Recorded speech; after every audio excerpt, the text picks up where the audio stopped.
Hi friends, welcome back to our channel Village Joseph Kitchen. Friends, 30 days live weight loss challenge இன்னைக்கு day 3 அன்னைக்கு பாத்தீங்கன்னா நான் எடுத்துக்கிற weight loss drink அதை உங்களுக்கு ஷேர் பண்ணியிருக்கேன். நான் வந்து டெய்லி இப்போ ஷேர் பண்ணிகிட்ருக்கேன் இல்லையா, அதை ஷேர் பண்ணியிருக்கேன். அதுக்கப்புறம் நான் எடுத்துருக்கிற பிரேக்ஃபாஸ்ட்டு, லஞ்சு, டின்னர் பார்த்தீங்கன்னா நான் வந்து இந்த 3 மாதத்தில் 27 கிலோ வெயிட் லாஸ் பண்ணுறதுக்கு ரொம்ப குண்டாக இருந்து நான் இந்த அளவு வெயிட் லாஸ் பண்ணுறதுக்கு எனக்கு ரொம்ப யூஸ்ஃபுல்லாக இருந்தேன். ஒரு சில ரெசிப்பியில் இது ரொம்ப முக்கியமான ரெசிபி. இந்த ரெசிபியெல்லாம் எடுத்தனால தான் என்னால் வெயிட் லாஸே பண்ண முடிஞ்சிச்சு. ஏன்னா நான் வந்து அவ்வளவு ஓவர் வெயிட்டாக இருந்தேன். எப்படி வெயிட் லாஸ் பண்ணுறது, இப்போ எனக்கு கொஞ்ச நாள் டயட்டு ஃபாலோ பண்ணுறது கூட ரொம்ப சிரமமாக இருந்துச்சு. அந்த டைம் பார்த்தீங்கன்னா நான் அந்த 27 கிலோ குறைக்கிறதுக்கு அவ்வளோ எஃபர்ட் போட்டிருக்கேன். அந்த ஃபுட்டை வந்து அவ்வளோ கண்ட்ரோல் பண்ணியிருக்கேன். அதுக்கெல்லாம் எனக்கு ரொம்ப யூஸ்ஃபுல்லாக இருந்துச்சு அப்படின்னா இந்த ரெசிபி எல்லாம் தான். ஸோ அதில் ஒரு முக்கியமான ரெசிபி இன்றைக்கி உங்களுக்கு ஷேர் பண்ணியிருக்கேன். என்னோடய டின்னருக்கு இன்றைக்கி நான் அதை எடுத்திருக்கேன். வீடியோ ஃபுல்லாக பாருங்கள், கண்டிப்பாக உங்களுக்கு ரொம்ப யூஸ்ஃபுல்லாக இருக்கும். இப்போ வாங்க வீடியோக்குள்ளாடி போகலாம். இன்றைக்கி என்னோட வெயிட் என்ன இருக்குது அப்படிங்கிறதையும் இந்த வீடியோவில் உங்களுக்கு காட்டியிருக்கேன். டே 3 அன்னைக்கு ஃபஸ்ட் என்னோடய வெயிட் என்ன இருக்குது அப்படிங்கிறத பார்க்கலாம். நம்ம வந்து 79.900 ஆரம்பித்தோம். இப்போ வந்து என்னோடய வெயிட் பார்த்திங்கன்னா 79.100 வந்திருக்கேன். ஸோ 800 கிராம் வந்து நம்ம குறைச்சிருக்கோம். பார்க்கலாம். அடுத்து வந்து பார்த்திங்கன்னா ஃபஸ்ட்டு வந்து அந்த நெல்லிக்காய் ஜூஸ் இருக்குது இல்லையா, அதை வந்து டெய்லி செய்கிறதுக்கு சோம்பேறித்தனப்பட்டு இந்த மாதிரி க்யூப்பில் போட்டு வச்சுருந்தேன். ஆனால் இது குடிக்கிறப்போ அந்த ஃப்ரெஷ்ஷாக சாப்பிட்ற ஃபீல் எனக்கு கிடைக்கவே இல்லை. அதனால் அடுத்த முறை இன்னொரு மெத்தட் பிளான் பண்ணி வச்சுருக்கேன். இப்போ இது என்னென்னா நானும் ஹஸ்பண்டையும் எடுத்துப்போம். ஓகேவா, அவங்க வந்து டியூட்டிக்கு போகிறதுக்கு முன்னாடி விடிய காலையில் ஒரு 4 போல் சாப்பிட்டுட்டு போயிடுவாங்க. ஒரு நாள் விட்டு ஒரு நாள் அவங்க வீட்டில் இருப்பாங்க. அன்றைக்கி வந்து அவங்களுக்காக நான் போட்டு கொடுப்பேன். இன்றைக்கி வந்து நேற்றெல்லாம் 2 க்யூப் தான் போட்டேன். எனக்கு அந்த டேஸ்ட் வந்து அந்த ஃப்ரெஷ்ஷாக சாப்பிட்ற அந்த ஃபீல் கிடைக்கல. அதனால் இன்றைக்கி என்ன பண்ணிட்டேன்னா ஒரு 3 க்யூப் போட்டிருந்தேன். ஃபஸ்ட்டு ஹஸ்பண்ட் குடித்தாங்க, அதுக்கப்புறம் நான் குடித்தேன். அதுக்கு முன்னாடி வந்து ஃபஸ்ட்டு அதை எடுத்து வச்சுட்டு வெறும் வயிற்றில் வந்து நான் தண்ணி தான் குடிப்பேன். அதில் எந்த மாற்றமும் இல்லை. வெறும் வயிற்றில் ஒரு கப்பு தண்ணி குடிச்சிருந்தேன். குடிச்சதுக்கப்புறமா நெல்லிக்காய் ஜூஸ் குடிச்சிருந்தேன். அதுக்கு அடுத்து வந்து டீ குடிச்சிருந்தேன். ஸோ இந்த மாதிரி வரிசையாக தான் நான் எடுத்துப்பேன். அடுத்த முறை இந்த ஜூஸை வந்து வேறு மாதிரி போட்டு எடுத்துக்கணும் அப்படிங்கிற ஒரு பிளான் பண்ணி வச்சுருக்கேன். என்ன பிளானிங் அப்படிங்கிறத வந்து இது தீர்ந்ததுக்கப்புறமா நான் உங்களுக்கு காமிக்கிறேன். நெல்லிக்காய் ஜூஸ் எடுத்து ஒரு 10லேருந்து 15 நிமிஷத்துக்கு அப்புறமா தான் ஒரு கப்பு டீ எடுத்துப்பேன். இனிப்பு போடாமல் தான். நிறைய பேர் கேட்டிருந்தீங்க, டீ காஃபியே எடுக்கிறீங்க, டீ காஃபி எடுத்தால் வெயிட் லாஸ் ஆகாது அப்படின்ட்டு. அப்படிலாம் கிடையாது. நீங்கள் ரொம்ப நிறைய எடுத்தீங்கன்னா வெயிட் லாஸ் ஆகாது. இப்போ நான் வந்து கொஞ்சம் தானே எடுத்துக்கிறேன், அது பிரச்சனை கிடையாது. உங்களுக்கு என்னால் அவாய்ட் பண்ண முடியலை அப்படிங்கிற பட்சத்தில் தான் எடுத்துக்கிறேன். இனிப்பு போடாமல் எடுத்துக்கலாம். இதுவே வந்து உங்களால் இல்லை எனக்கு டீ காஃபி இல்லாமல் முடியும் அப்படின்னா நீங்கள் அதை எடுத்துக்கவே வேண்டாம், ரொம்ப நல்லது. அப்புறம் வந்து இன்னைக்கு காலை இருக்கிறது 2 முட்டை ஆம்லேட் போட்டிருந்தேன். நிறைய காயெல்லாம் போட்டு ஆம்லேட் போட்டிருந்தேன். அப்புறம் சாம்பார், அதுக்கப்புறம் ஒரு ஆப்பிள் வச்சு சாப்பிட்ருந்தேன். அப்புறம் நேற்று வந்து நான் முருங்கைக்கீரை இந்த தண்ணி மாதிரி வச்சு குடிச்சிருந்தேன் இல்லையா, அதில் ஒரு கமெண்ட் நோட் பண்ணியிருந்தாங்க. கீரை வந்து ரொம்ப நேரம் வேகக்கூடாது அப்படின்ட்டு. உண்மைதான், கீரை எந்த கீரையாக இருந்தாலும் ரொம்ப நேரம் வேகக்கூடாது. நான் இப்போ ஒரு 1.5 கைப்பிடி அளவு வர மாதிரி ஒரு பெரிய கொத்து எடுத்துருந்தாங்க. அதை ஒடிச்சு அதுலேருந்து அந்த இதை மட்டும் தனியாக பிரித்து எடுத்திருக்கேன். அதில் வந்து 2.5 பெரிய கப் இருக்கு இல்லையா, அந்த பெரிய கப்புக்கு வந்து 2.5 கப் அளவு தண்ணி ஊற்றிருக்கேன். ஊற்றிட்டு இதில் கொஞ்சம் சோம்பு இல்லை, வெந்தயம், கொஞ்சம் ஜீரகம் போட்டுக்கிறேன். தேவைப்பட்டால் வந்து நீங்கள் வெங்காயம், சின்ன வெங்காயம், பூண்டு சேர்த்துக்கலாம். இது இப்போ எதுக்காகனா என்னோடய அம்மாவுக்கு வந்து கீரை தண்ணி கொடுக்க சொன்னாங்க. அதனால தான் இந்த முருங்கைக்கீரை எடுத்து வேக வச்சுட்ருக்கேன். கூடவே நானும் எடுத்துப்பேன். எனக்கு நம்ம டயட்டில் இருக்கோம், நமக்குமே ரொம்ப நல்லது. நான் இப்படி ஏதாவது போட்டு குடித்தாதான் உண்டு, இல்லைன்னா கீரை எடுத்துக்கவே மாட்டேன். இதில் வந்து ஒரு 5 மினிட்ஸ், ரொம்ப நேரம் வேண்டாம், ஒரு 5 மினிட்ஸ் வேக வச்சுட்டு கடைசியாக இறக்குற வேலை கொஞ்சம் உப்பு போட்டு ஒரு கொதி வந்தோடனே நம்ம அடுப்பை ஆஃப் பண்ணிவிட்டு அதை வந்து கொஞ்சம் மிதமான சூடோடு குடித்தோன்னா உடம்புக்கு ரொம்ப நல்லது, வெயிட் லாஸுக்கும் நல்லது. கீரை ரொம்ப நேரம் வேக வைக்கக்கூடாது தான், அது உண்மை தான். நான் ரொம்ப நேரம் வேக வைக்கலை, ஜஸ்ட் ஒரு 5 மினிட்ஸ் தான். அதுக்கு மேலே ரொம்ப டைம் எல்லாம் எடுத்துக்கலை. சரியா? ஸோ இதை வந்து குடிச்சிக்கிறேன்னா இது ஒரு 11 மணியெல்லாம் ஆகிறப்போ குடிக்கிறப்போ நமக்கு வந்து கொஞ்சம் நல்லாயிருக்கும், கொஞ்சம் பசி அடங்கின மாதிரி இருக்கும். டயர்டே சுத்தமாக இருக்காது இது குடிக்கிறப்போ. இதெல்லாம் முடிச்சதுக்கப்புறம் வந்து ஹாஸ்பிட்டல் போயிருந்தேன். அம்மாவுக்கு வந்து உடம்பு முடியலை, ட்ரிப்பு போட்டுட்ருக்காங்க. அதுக்காக ஹாஸ்பிட்டலுக்கு போயிருந்தேன். லஞ்ச் எல்லாமே அவங்களுக்கு நான் எடுத்துகிட்டு போயிருந்தேன். பெருசாக அதுவும் சமைக்க தோணவும் இல்லை. சிம்பிளாக வந்து அவசரமாக ஒரு சின்னதாக ஒரு ரசமும் வச்சு மீனும் பொரிச்சிட்டு அப்புறம் வந்து பச்சை பட்டாணி எல்லாம் போட்டு பீன்ஸ் முட்டைக்கோசு பொரியல் வச்சுருந்தேன். அம்மா சாப்பிட்டு கொஞ்சம் ரொம்ப கம்மியாக கொஞ்சோண்டு சாப்பிட்டாங்க. அதுக்கு மிச்சம் வந்து நானுமே அங்கேருந்து சாப்பிட்டேன், ஹாஸ்பிட்டல்லேருந்து தான் சாப்பிட்டேன். அப்புறம் சாயங்காலம் போல் வீட்டுக்கு வந்துட்டு நைட்டு டின்னருக்கு ஒரு ரெசிபி, ஒரு பெரிய பீட்ரூட் எடுத்துருந்து அதை துண்டாக கட் பண்ணிவிட்டு அதை ஒரு கடாயில் போட்டு கொஞ்சம் தண்ணி சேர்த்து அந்த பீட்ரூட்டை நல்லா வேக வச்சு எடுத்துக்கணும்.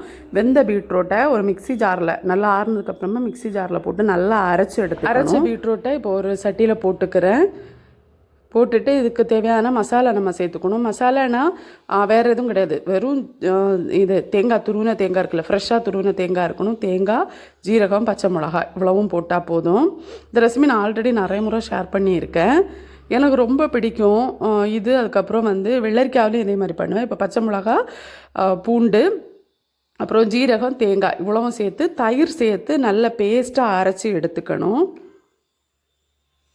கொஞ்சம் கெட்டி தயிராக இருந்ததுன்னா நல்லாயிருக்கும். இந்த தயிர் இதை விட கொஞ்சம் நல்ல கெட்டி தயிர் இருக்குன்னா அது நல்லாயிருக்கும். தயிர் வந்து ரொம்ப புளிப்பாகவும் இருக்கக்கூடாது, சுத்தமாக புளிப்பு இல்லாமலே இருக்கக்கூடாது, ஒரு மீடியம் புளிப்பில் இருக்கணும், அப்போ தான் நல்லாயிருக்கும்.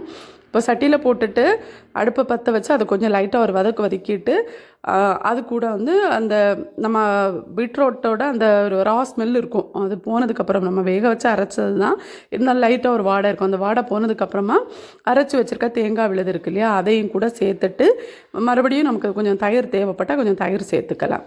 சேர்த்து அதை நல்லா கலந்து விட்டுட்டு தேவையான அளவுக்கு உப்பு போட்டுக்கலாம். தயிர் சேர்த்துருக்கனால கையை எடுக்காமல் நல்லா கிளறணும். இந்த பீட்ரூட்டு நம்ம தேங்காய் இதெல்லாம் சேர்ந்து நல்லா மிக்ஸ் ஆகி வரணும். இன்னும் நிறைய மெத்தடில் இந்த மாதிரி பண்ணலாம்.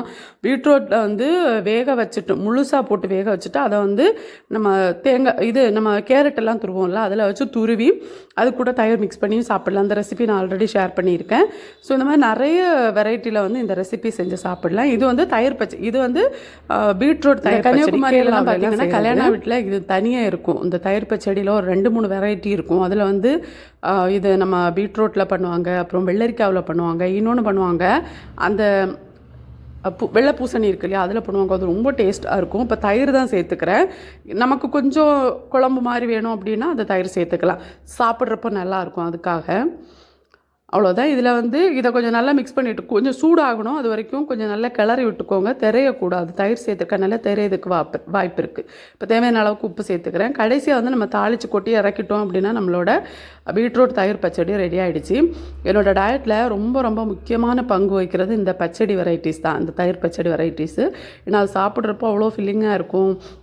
நான் உங்களுக்கு கத்திரிக்காயிலையும் செஞ்சதுக்கு முன்னாடி வீடியோ போட்டிருக்கேன், வெள்ளரிக்காய் செஞ்சுருக்கேன், வெள்ளை பூசணி செஞ்சு வீடியோ போட்டிருக்கேன், அப்புறம் வந்து இதை பீட்ரூட் பண்ணியிருக்கேன்.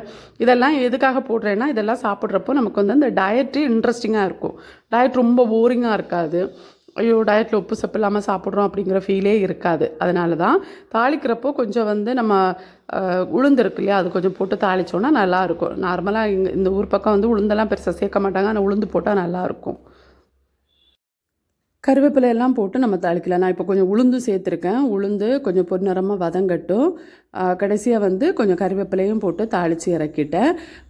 இவ்வளோ என்ன தேவை அப்படின்னு கேட்டால் நான் ஒரு நாள் சாப்பிட்றதுக்கு கிடையாது, நம்ம நிறைய பேர் வீட்டில் எல்லாருக்கும் சேர்த்து செய்கிறது, சும்மா சாப்பிட்லாம். இது வீட்டில் எல்லாருமே விரும்பி சாப்பிடுவாங்க, குழந்தைங்களுக்கு ரொம்ப பிடிக்கும். இது இந்த பீட்ரூட் சாப்பிடாத குழந்தைங்க இருப்பாங்கள்ல, அந்த குழந்தைங்களுக்கு இந்த மாதிரி செஞ்சு கொடுங்கலாம், விரும்பி சாப்பிடுவாங்க. இதில் எந்த ஒரு சத்துக்களும் வீணாகாது, ஏன்னா பீட்ரூட்டை வந்து வேக வச்சு அந்த தண்ணியோட நம்ம சேர்த்து தான் அரைச்சி எடுத்துப்போம். அதனால் எந்த சத்துக்களும் வீணாகாது, தைரியமாக நீங்கள் செஞ்சு சாப்பிட்லாம். ஸோ இதுதான் இன்றைக்கி என்னோடய டின்னருக்கு நான் எடுத்திருந்தேன்.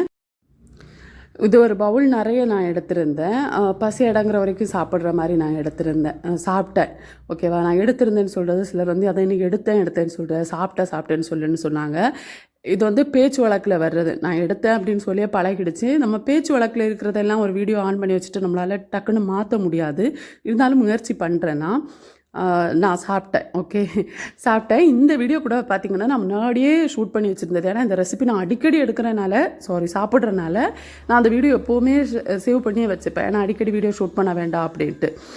இந்த ரெசிபி உங்களுக்கு கண்டிப்பாக பிடிக்கும்னு நினைக்கிறேன். நீங்கள் ட்ரை பண்ணிவிட்டு உங்கள் ஃபீட்பேக்கை மறக்காமல் எனக்கு ஷேர் பண்ணுங்கள்.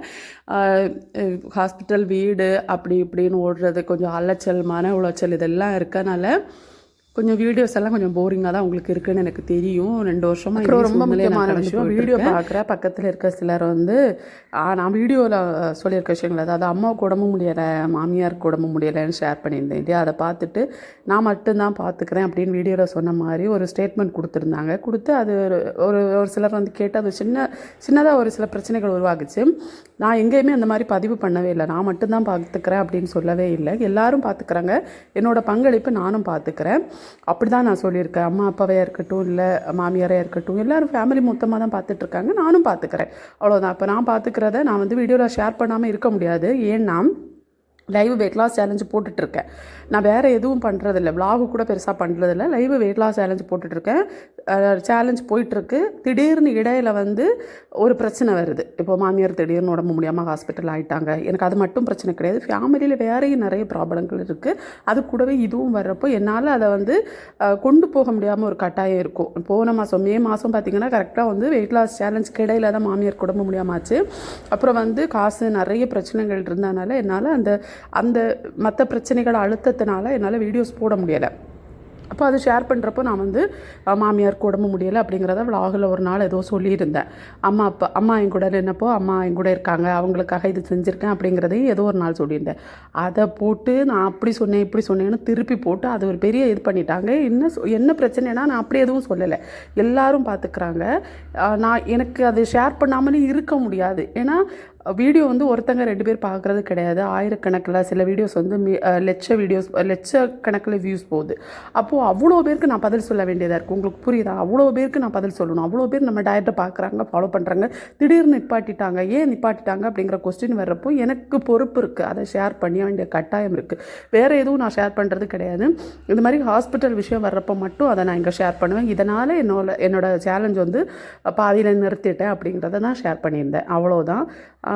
தப்பாக எல்லாத்தையுமே வந்து குறுக்கு புத்தியோடு யோசிக்காமல் கொஞ்சம் ஓகே அவங்க இப்படி சேலஞ்ச் பண்ணிகிட்ருக்காங்க, அதுக்கிடையில் நிறுத்த வேண்டிய கட்டாயம் இதனால் நிறுத்துகிறாங்க, அதை அவங்க சொல்கிறாங்க அப்படிங்கிறத புரிஞ்சுக்கிட்டு போட்டு கொடுத்தீங்கன்னா நல்லது. இந்த போட்டு கொடுக்குற வேலையை கொஞ்சம் நிப்பாட்டிக்கிட்டிங்கன்னா இன்னும் ரொம்ப ரொம்ப நல்லது. எதுவாக இருந்தாலும் நேரடியாக கேட்குறது நல்லது. மே மாதம் போட்ட வீடியோவில் அது ஒரு விஷயம் ஷேர் பண்ணது, அது ஒரு பிரச்சனையை உருவாக்குனனால ஜூன் மாதம் ஃபுல்லாக என்னால் வீடியோஸே போட முடியலை. அது ஒரு அழுத்தமாகவே இருந்துச்சு. எப்படி தான் வீடியோ போடுறது, என்ன தான் பண்ணுறது அப்படிங்கிறத ரொம்ப யோசிக்க ஆரம்பிச்சிட்டு அது ஒரு அழுத்தத்தை கொடுத்துச்சு. இப்போ வேறு வழி இல்லாமல் ஃபேமிலியில் இல்லை நீ பரவாயில்ல போடி, எது வந்தாலும் நாங்கள் பார்த்துக்குறோம் அப்படின்னு ஹஸ்பண்ட் சப்போர்ட் கொடுத்தனால தான் மறுபடியும் வீடியோஸ் போடுறேன். ஸோ இதில் வந்து புதுசாக ஒரு பிரச்சனையை க்ரியேட் பண்ணாதீங்க. ஏன் அதை போடுறேன், ஏன் இதை போடுறேன்னு வீடு வரைக்கும் வந்து கேட்காம இருந்தீங்கன்னா ரொம்ப நல்லது. கேட்டவங்ககிட்டே நான் முன்னாடியே மூஞ்சிக்கு நேராக சொல்லி போட்டு கொடுக்காம வீடியோவில் இருக்க கண்டென்ட் உங்களுக்கு யூஸ்ஃபுல்லாக இருக்கா, நீங்கள் என்ன பக்கத்தில் பார்க்குறீங்க, லைவாக பார்க்குறீங்க, நான் எவ்வளோ குண்டாக இருந்தேன், வெயிட் லாஸ் பண்ணியிருக்கேன் அப்படிங்கிறத லைவாக பார்க்குறீங்க. அப்போ அது வந்து உங்களுக்கு யூஸ்ஃபுல்லாக இருக்கா இல்லையா அப்படிங்கிறத பார்த்தா அதுக்கேற்ற மாதிரி உங்களோட கமெண்ட்ஸ் மூலமாக கூட எனக்கு சப்போர்ட் பண்ணலாம். ஏன் பக்கத்தில் தானே இருக்கேன், நான் பார்க்குறேன் ஒன்று இவ்வளோ குறைச்சிருக்கேன் அப்படின்னு சப்போர்ட் பண்ணுறப்போ அதை பார்க்குற மற்றவங்களுக்கு மோட்டிவேஷனாக இருக்கும். அதை விட்டுட்டு இதெல்லாம் ஃபேமிலிக்குள்ளே புகுந்து அதெல்லாம் ரொம்ப ஒரு மாதிரி இருக்குது, கேட்கவே ஒரு மாதிரி இருக்குது. அதனால் அந்த வேலையை நிறுத்திட்டிங்கன்னா ரொம்ப நல்லது. நீங்கள் கூட எதிர்பாராமல் விளையாட்டாக சொல்லியிருப்பீங்க, கேட்டவங்க அதை சீரியஸாக எடுத்து அதை திருப்பி போட்டு அது ஒரு பெரிய பிரச்சனையாக உருவாக்கி விட்றாங்க. அதனால் சொல்கிறேன், வேறு எதுவும் கிடையாது. அவ்வளோதான் ஃப்ரெண்ட்ஸ். இன்றைக்கி வீடியோவில் ரொம்ப உங்களை போர் அடிக்க வச்சுட்டேன். வேறு வழி இல்லாமல் தான் சொல்லியிருக்கேன். ஏன்னா வீடியோஸ் போட முடியாத ஒரு கட்டத்துக்கு அவங்க கொண்டு வந்து நிறுத்துகிறாங்க. எனக்கு வேறு வழி இல்லை, அதனால் இதை ஷேர் பண்ணியிருக்கேன். வீடியோ உங்களுக்கு யூஸ்ஃபுல்லாக இருக்கும்னு நினைக்கிறேன். ரொம்ப ப்ளேடு போட்டுட்டேன், மன்னிச்சிடுங்க. ஓகே ஃப்ரெண்ட்ஸ், அடுத்த வீடியோவில் சந்திக்கலாம். பாய்.